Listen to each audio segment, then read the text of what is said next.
Wonderful. Thanks for coming here in the classroom and also at home. My name is Alexa Taylor. I'm the director of the DAS office, which is really our disability services office here at SMU. Every university has a different name, but that's what we call it. And then I'll let my colleague here introduce herself.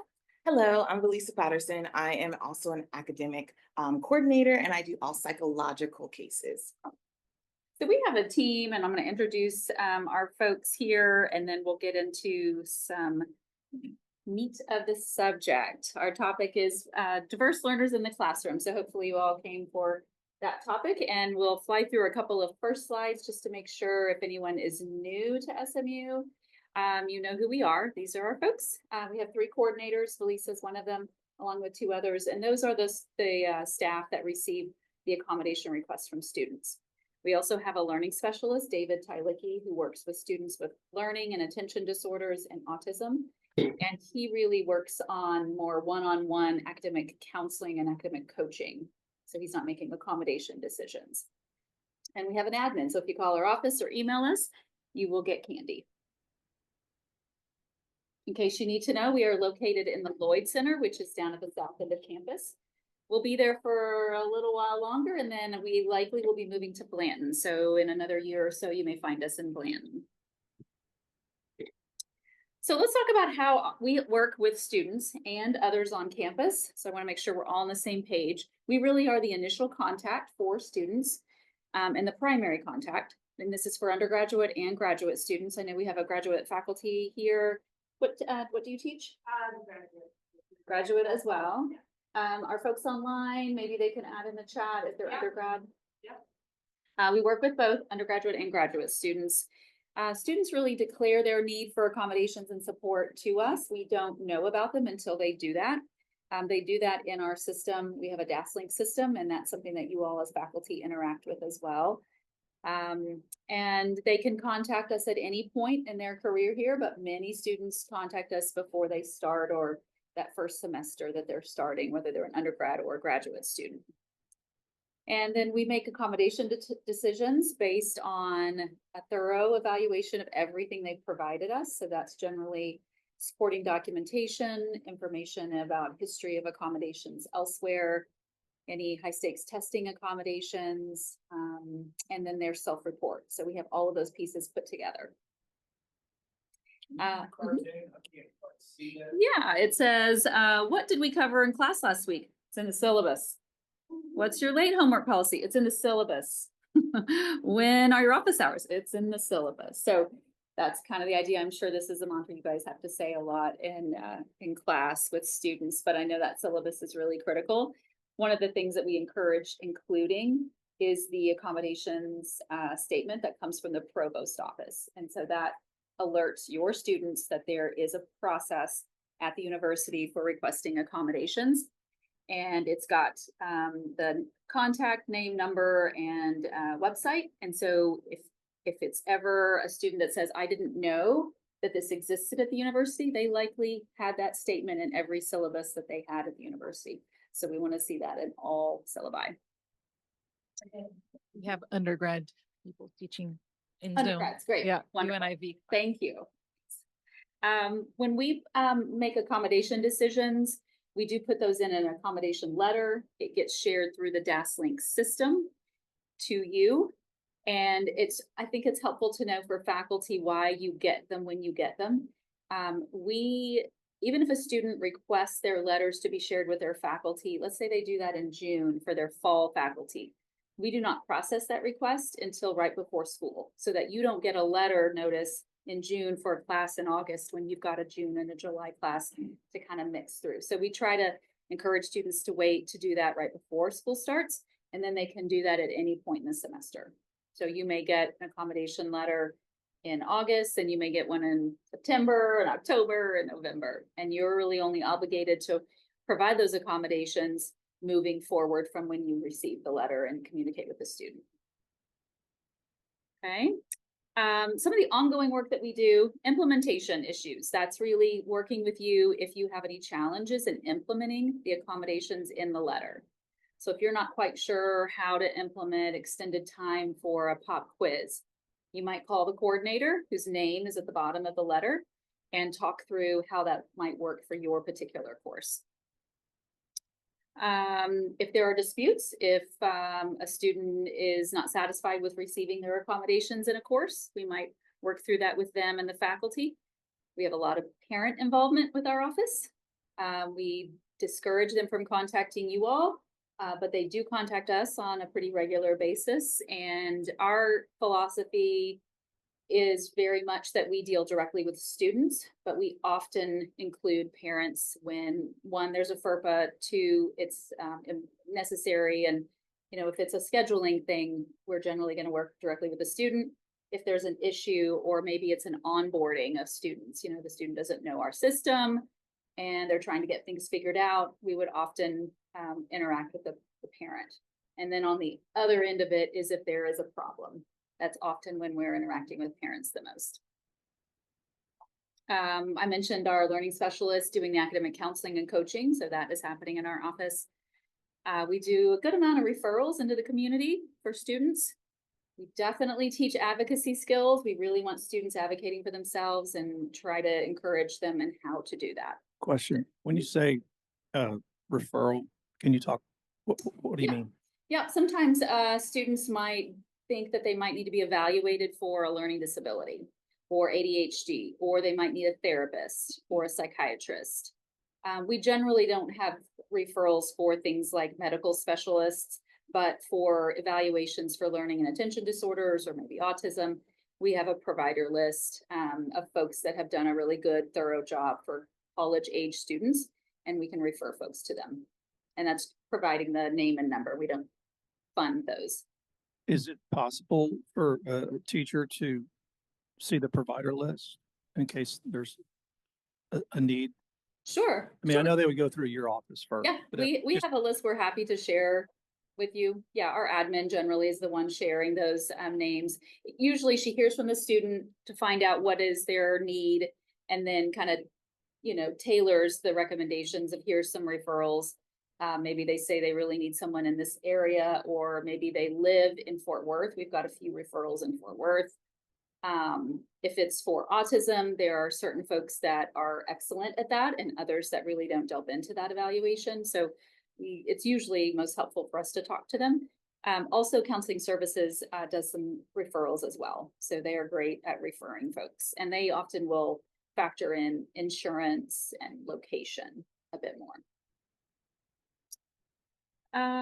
Departmental consultations, we definitely consult with departments. So if you or your department ever thinks, gosh, it might be great for someone from DAS to come talk for 10 or 15 minutes at our next departmental meeting about X, we jump at the chance to do that. So please always suggest us our name to your chair if you are finding that people are running into challenges, or maybe there's a new departmental policy that you think might run afoul with accommodations a little bit, and we should get ahead of that and discuss as a group. Happy to do that. And sometimes we're addressing bias on campus. So whether it's students, faculty, staff, or just maybe it's misinformation. So that's one thing that we do take responsibility for and want to address when we can. Any questions about that? I have a question about the bias. Yes. So I know that we have a system at SMU with BERT Yes. for the bias incident. So would people contact you if it's a bias related to accommodations or disabilities, or? It's Okay. possible. We have been contacted after someone submitted a BERT or Okay. a bias report, if it does tie in disability, partly because we would be, you know, critical in working with that student and staff or faculty member to, at the lowest level, try to address it. So if that's the way we learn of it, yes. But students often will come directly to us, whether it's their coordinator or myself or the learning specialist if they're working with David, and then we can address it at that level, and also make sure folks know their rights too if they want to escalate for some reason. So a little bit about our population and numbers. You see the fall 23 undergrad numbers, fall 23 graduate numbers, and then the total. And in the far right, that 1123 are the number of students in fall that had an active accommodation. So that means right then they were approved for one that has not expired. So we do have students that have expired accommodations. Student with a housing accommodation, maybe their first year, but then they don't live on campus the next 3 years. That accommodation is expired and not in that count for the remaining 3. So it's pretty specific to who is actively with accommodations at that time. You can see obviously it's heavier in undergraduate than graduate, although under the graduate student bottom right column, you can see that those numbers are increasing as our graduate population increases and as I think awareness increases from graduate students. Students with disabilities. Yes, thank you for asking that. Yes. Okay, and across the top, just so you know, it's LD is learning disability, ADHD, psychological condition, hearing impairment, medical condition or chronic health, physical disability, speech impairment, and vision, so blind or low vision. So those are the categories there. Especially in the undergraduate population, but I would say this probably applies to the graduate as well.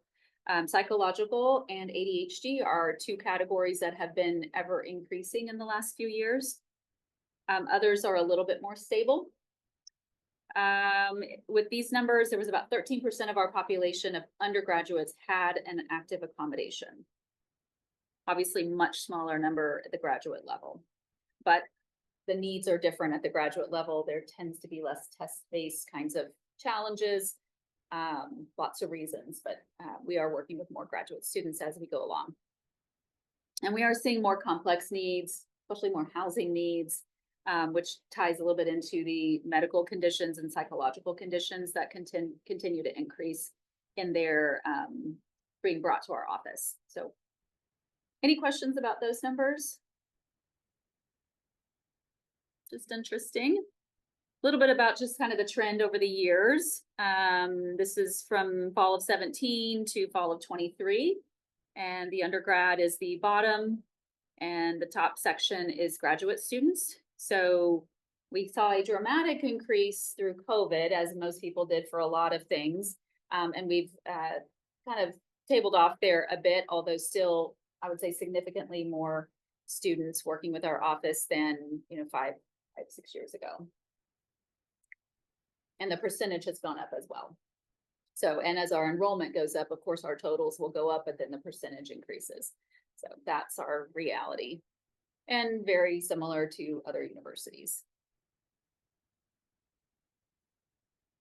So we're going to talk a little bit about accommodations. I'm guessing if you've come to this session, you probably are familiar with accommodations and the letters and how to implement those.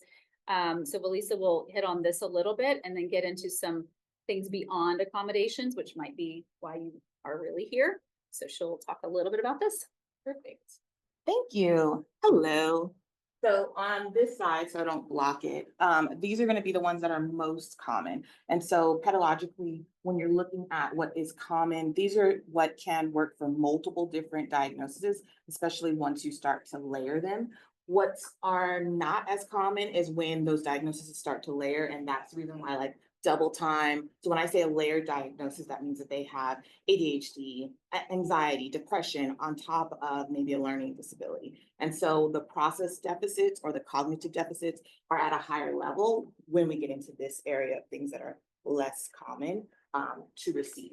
And then some of these that we have here, like a reader, scribe, or flex attendance, they kind of work into other things that are asked for, like deadline extensions. So if a student has flex attendance, let's say they might have had a seizure and they were unable to turn in a test or turn in a paper, that deadline might get extended due to the fact that they had that medical episode. So just those types of things are a little bit different, but there are things that students are requesting at a high rate, but we have to do extensive evaluation of the things that they've brought to us to see the severity level of the necessity of these, because we work off of an access model rather than a success model. Any questions about this? Right.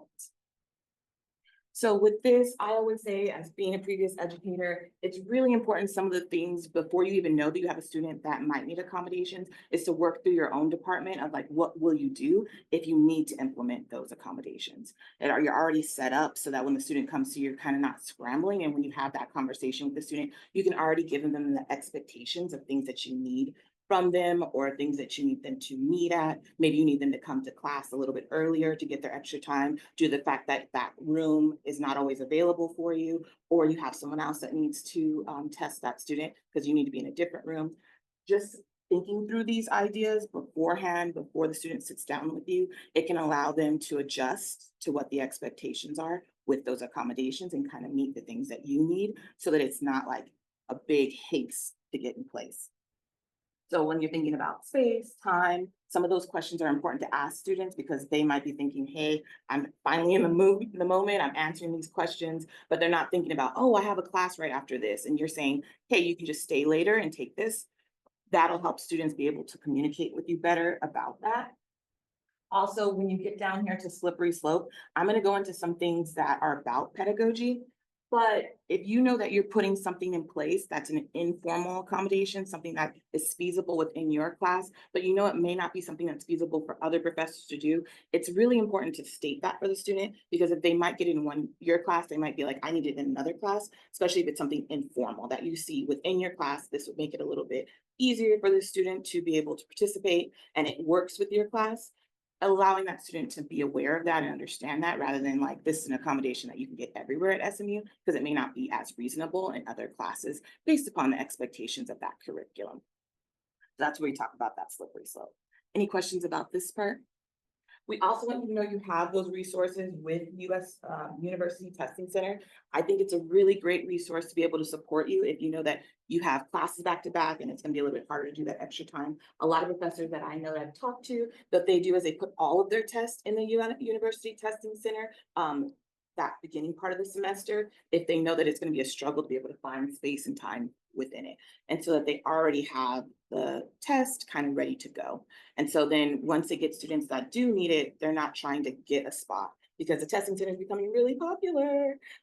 So if you do it last minute, it's going to be kind of harder to be able to get your student in. And then we're scrambling together to best support you.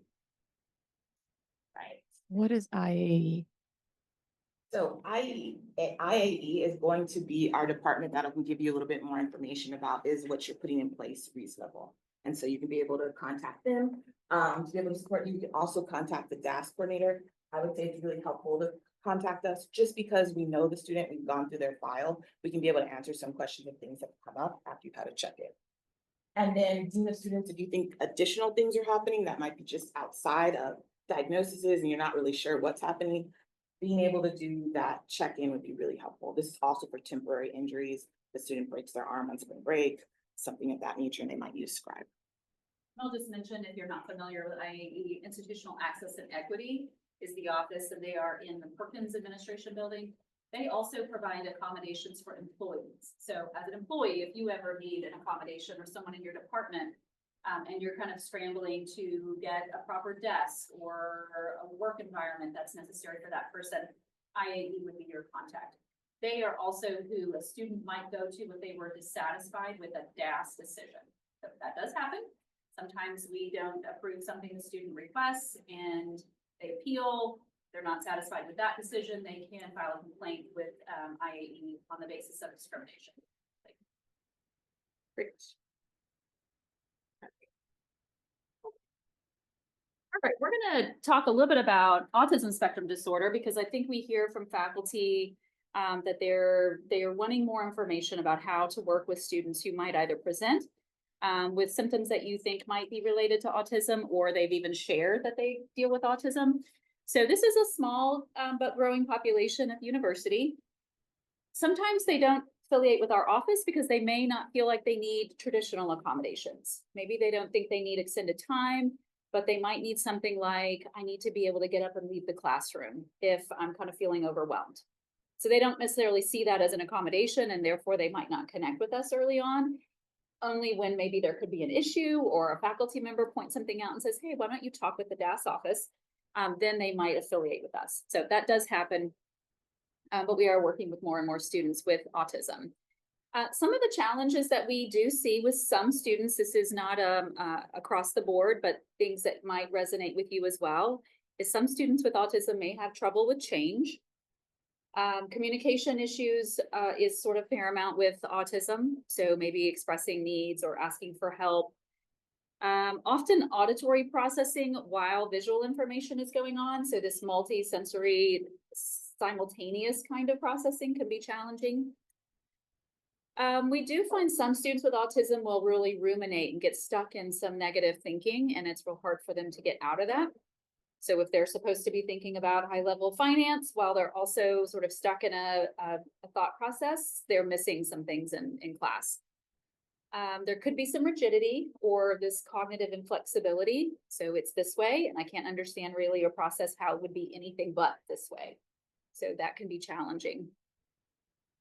Problems sometimes interpreting tone. Also at the same time while processing the course content. So while you're lecturing or while they're working with a group, this can be a challenge. Overwhelm is something that is really problematic. Yes, oh, sorry. Overwhelm is something that a lot of students with autism come and work with us on of how to manage that, whether it's in the classroom, in the residence halls, on campus, in a work environment, even if they're working on campus or interning. So something to be aware of. And then, as I mentioned, housing, sometimes that can be the biggest challenge for a student. They may work really well in their academics, but housing is a real source of stress for them as they're trying to do all of these things and they're being challenged by those in a housing environment. So you may have some observations of students. These are some things that we notice. Maybe they tend to ask more questions. So you may have someone that doesn't necessarily read your body language that it's time to move on. So we get lots more questions. Could be really inquisitive in office hours, which is often really good, but then there's a time and a place to move on from that. Some of our students we've worked with may have a very strong moral compass, and so they have a hard time sometimes with their peers. They may see some behavior going on that they do not agree with, and that's really hard for them to then connect with their peers, and which can impact them in housing, working in groups, just interacting in general, fitting in socially. There could be issues with behaviors that you might interpret as disruptive or others on campus might interpret as disruptive. And that's also where we can come in and help. And sometimes you'll see students on the autism spectrum that have really unique interests and they stick with those, perseverate on them, sometimes have a hard time getting away from those and addressing the things that they're here to study. So we mentioned the learning specialist. Our academic coaching with our learning specialist is a great resource for those students. That is primarily for undergraduate students, although he can meet with a graduate student 1 to 2 times to kind of get them established or get some skills under their belt. But most of his work is really focused on helping students especially transition to this kind of environment. Any questions there? We're going to go into this a little bit further. I have a stupid question. In your own words, what is autism? It's a developmental pervasive condition that impacts people with mostly communication. It's a long-term from very early on kind of condition. I don't have a definition handy for me, but we can look it up and get you a good one too.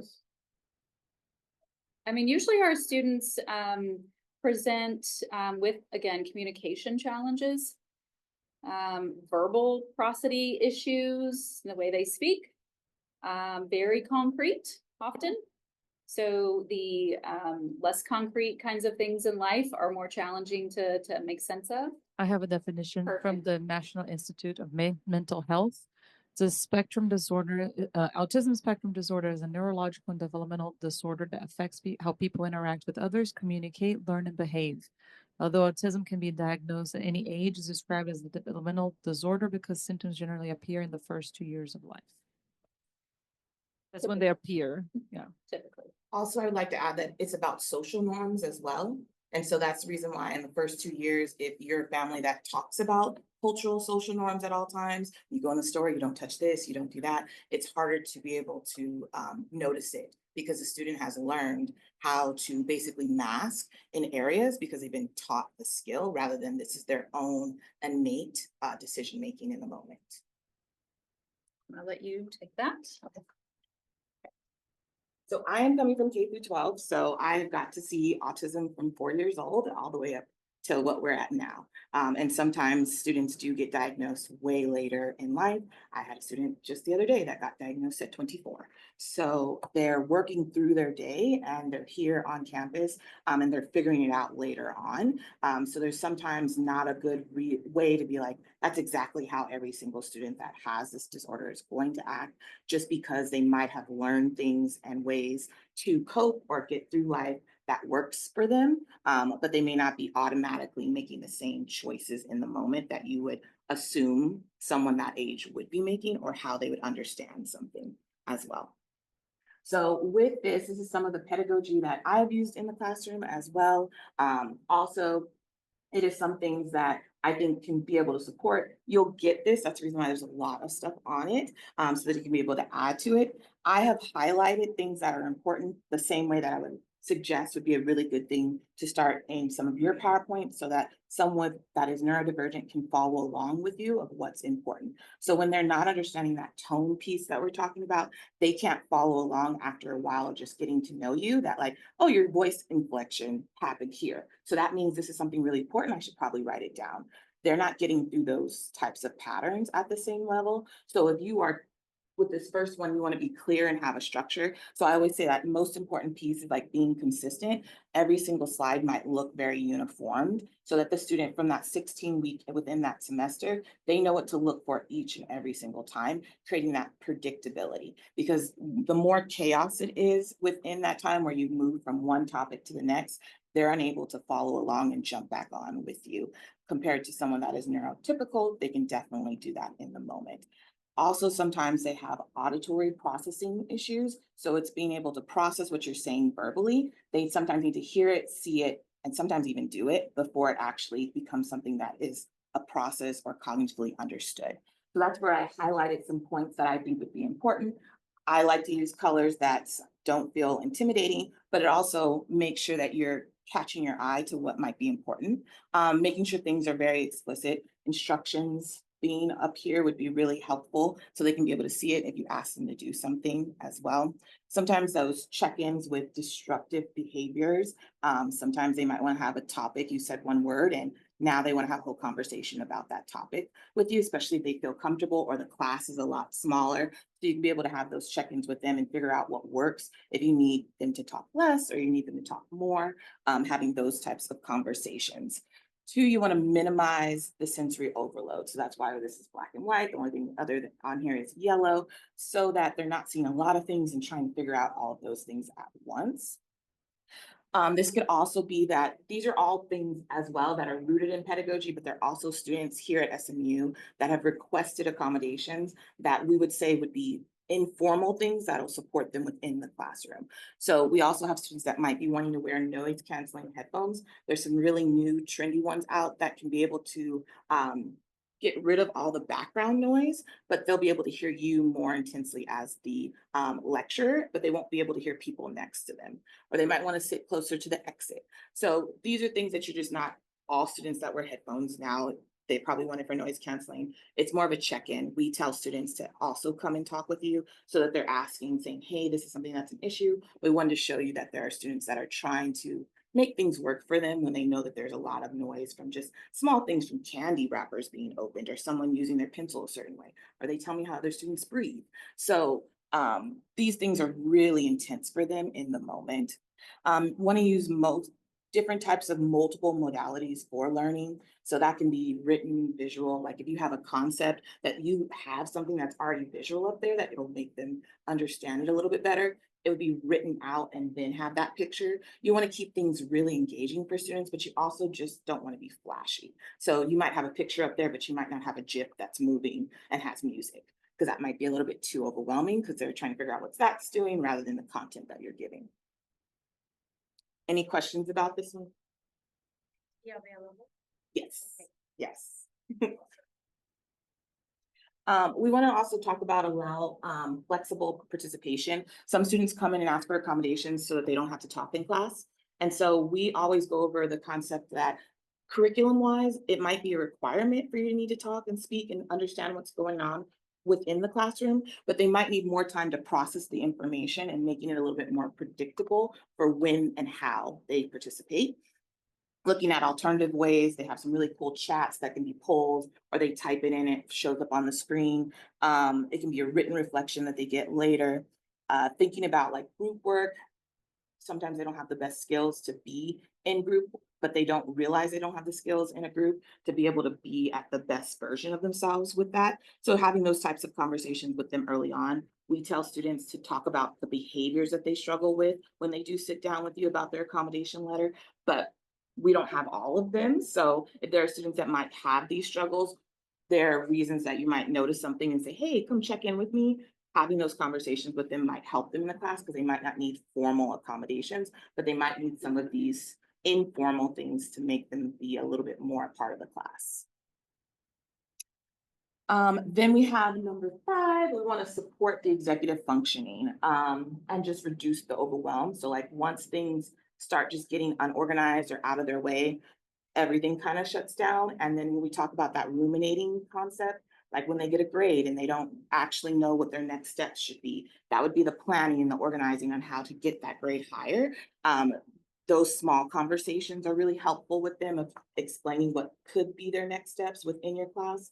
Even if you're saying it generally to the entire class, that helps students as well. And then you want to just create a predictable routine within the classroom. If you start with a question at the beginning of class, and then at the end, they do like a summary, they know what's happening every single time, rather than jumping from one spot to the next. And then we talk about like cold calling, you want to have a process that makes sense for them in the moment. You could also have a conversation beforehand, like I'm probably going to call you as the third person from people that give examples so they have time to process the information audially and then have something to be able to get back to you. Any questions? Not a question, just highlighting that all of those are just great pedagogical strategies, regardless of the student one has in the classroom. So one should be doing this anyways, all of them. They're great things. I always tell Yeah. students, like, even when you're thinking of a college student, like having a 4-year-old being overwhelmed, like you can't reason with a 4-year-old that's having these same issues. And so when you have these things in place, it's even easier for you as the person because you're going to heighten in the moment about like the emotions of like trying to teach this class and this person's doing this over here. But if you have a pretty organized like routine, you can be able to hop back out. Even if that student needs to like walk out, you just tap them and say, hey, it looks like you're not having a good time right now. You could probably take a break and come back. That allows you to get the class back on because you already have a routine rather than if you're like, I don't ever have slides. I kind of just move through the lecture where it's at. That helps them stay along with you and they want to as well. Okay, perfect. Okay, so this is my bread and butter, mental health. As I said before, I do most of the psychological. With this, a lot of our students are doubling up on those diagnoses. So they might have autism on top of having anxiety and depression. And so what we look at with psychological is some of those accommodations can definitely expire due to the fact that we see it as not a cognitive deficit at all times. And so you might have an uptick where you're emotionally unstable, but then you're able to calm yourself down. We want to work through those treatment plans to make sure that you're at a stable level, because at one point you're going to be at a job. And so you want to have those skills to be able to do that as well. And so for us, anxiety is something that's very common. We look at the severity level of that. I am a trained counselor. So when I'm talking with students about what their documentation looks like and what are their next steps and what they've done, we try and go as in depth with that as possible to ensure that they're noticing that college is a choice and it's going to be a stressful choice, unfortunately, no matter what. And so making sure that they're doing the most important things to stay as healthy and competent as possible. And then we also just want to have other resources that they're able to look at outside of us, which is counseling, DEMA students, so that they can have those types of informations as well.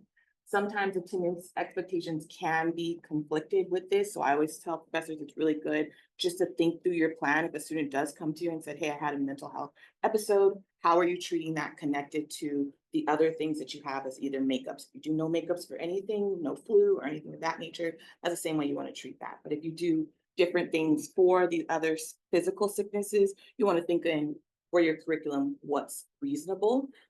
Definitely not putting your curriculum to the side and saying, okay, I know you had this hard time. They're choosing to be here at college. And so making sure that you have a good understanding that makes sense for you and the student as well.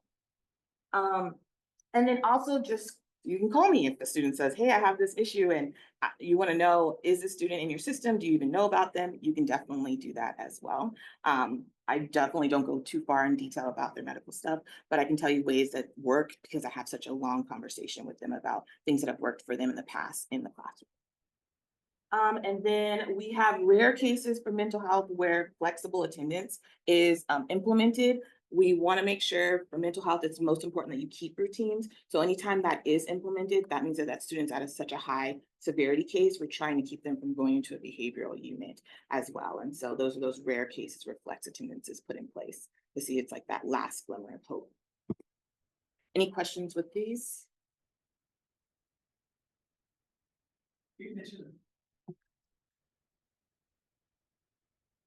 The counseling services, could you talk a little bit about that? Is that like free to students? Yes, so they do have free and they have a sliding scale as well if they need to go through like their insurance, but they also have a case manager that'll walk them through to get something outside. So any student that's kind of like, I just can't find counseling, counseling services does an amazing job of either referring them out. We also have providers where I make connections with other counselors. Alexa's been doing that for years. So there's always a place for them to be able to get therapy and get what they need to be able to support them to kind of get back on track. And sometimes it might be a break from school to be able to emotionally stabilize. And as a follow-up question to that, on the counseling side, it's kind of a dumb question because I'm an adjunct, but do students generally have health insurance through the school? It depends, but most have health insurance through their parents or something of that nature, but it takes either or. Okay. And if they have health insurance, does the SMU counseling department take the insurance? Yes. Okay. It's generally not required. Not the counseling department, because we do have a counseling department which teaches students to be counselors, but yeah, the counseling services, which is at the Bob Hope Center. Yeah. And there's also telehealth too. So if they're like, I don't have a car, I can't get there, they can do telehealth. There's also like different study rooms that they can be able to take their telehealth and therapy and be able to do their sessions as well. There's tons of different avenues to ensure that they're working and being able to better themselves when there's challenging times. And sometimes it is reducing their how many classes they're in because that stress can also inhibit and the regular stuff that college students are doing while they're trying to juggle school.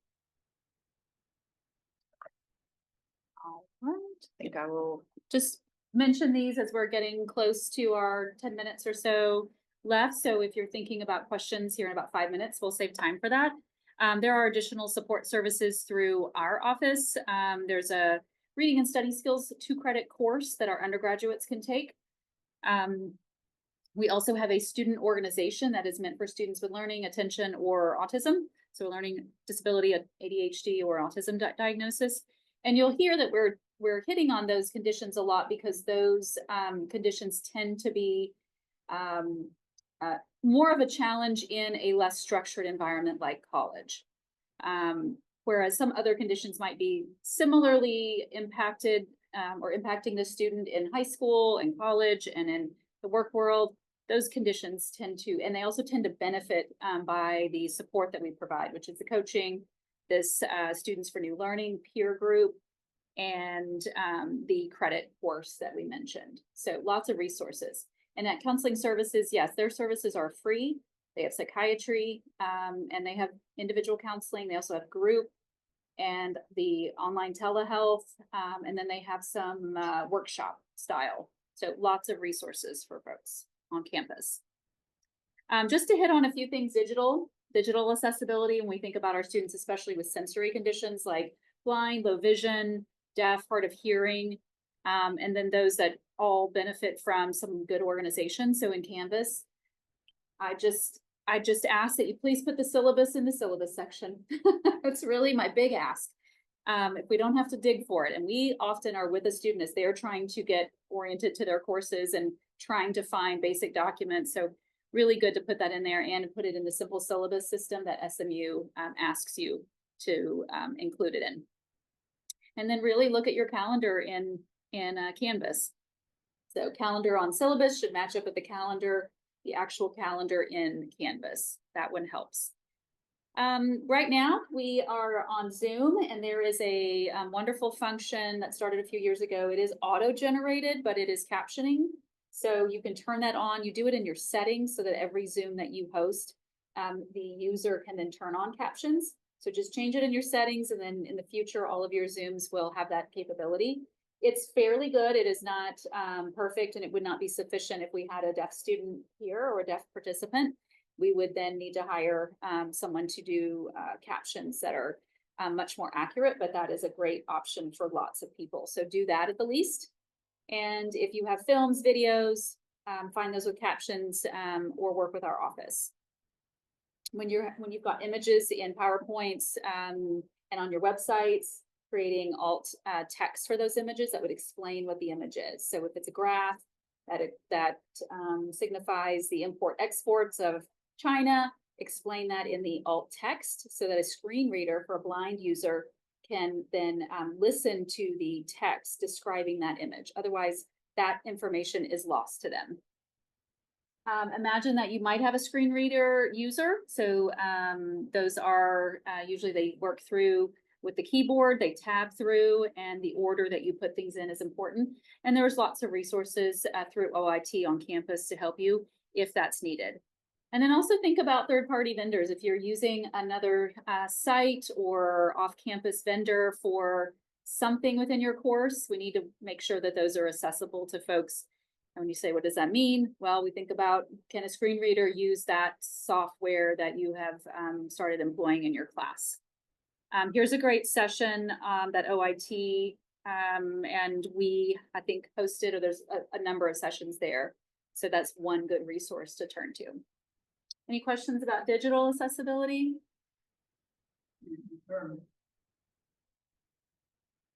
Auto captions is a Zoom setting. Zoom setting, yes. Okay. Is it pretty easy to find? It is in your settings. You'll find it in settings, and then it will apply to any of your Zoom sessions that you host. Okay, So that'd be a good host. thing to add. Yeah, it is. It's great. I'm going to hit on animals. So you might not have had any animals come into your classroom. We have very few.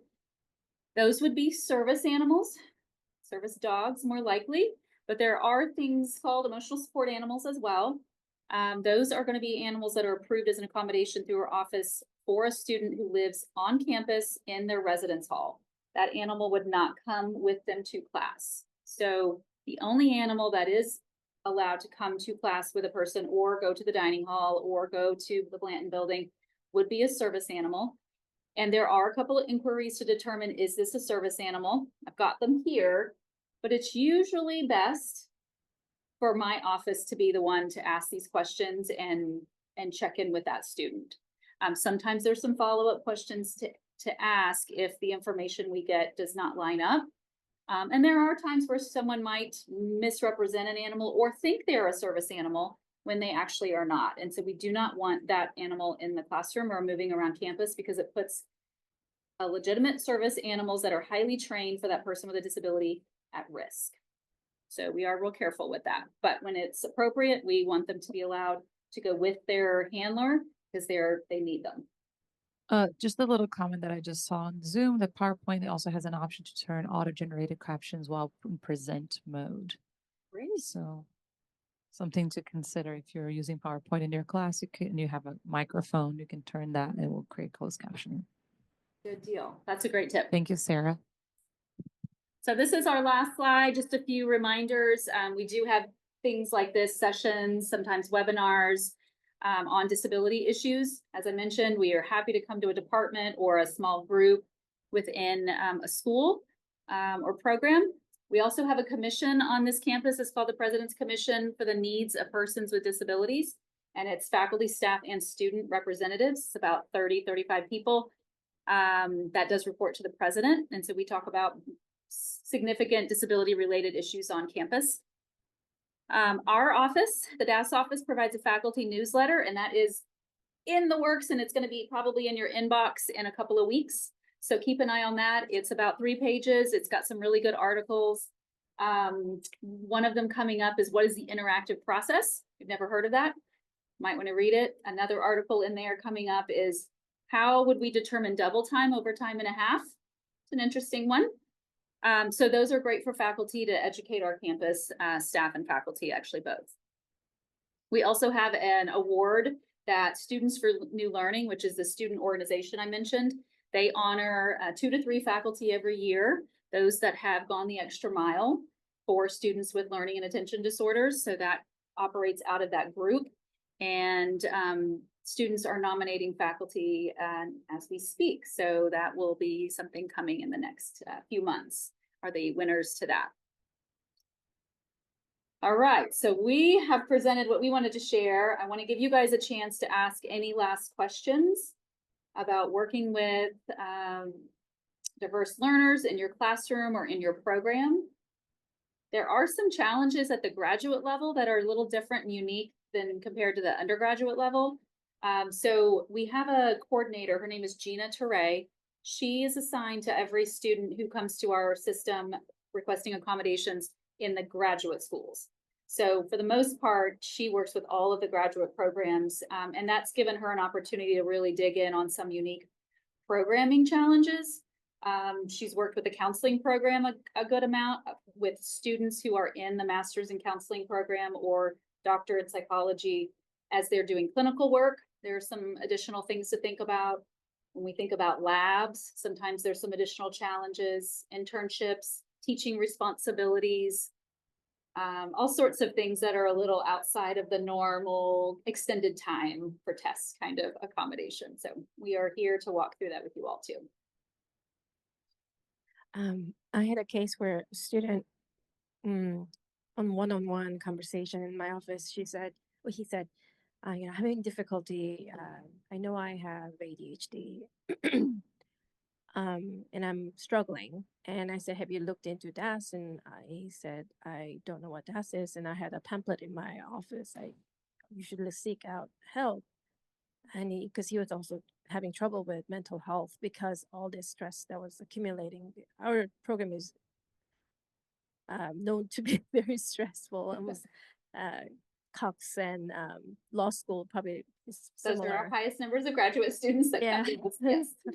So how do you help students who won't help themselves? Well, I think just having a conversation, honestly, sometimes is where we start. And they might start with our admin who gives them a little idea about what our office does. If they've never utilized any kind of support, they may have some misbeliefs about what that means. They may be concerned about what information gets shared with other people. Exactly. And I think also some students are afraid of, I think you touched up on it, bias from other faculties. Yeah, that's one of the things I think that comes along in graduate school as well for students is sometimes they are in classrooms with their faculty who are also going to be, putting them into internships, or they might be working with them or writing recommendation letters, and they'll have some dual relationships with them, which is a unique situation. And that does sometimes lead grad students to be more hesitant. So we talk through the kind of the pros and cons of requesting accommodations and how much we educate faculty and how in general our faculty are extremely well receiving and supportive.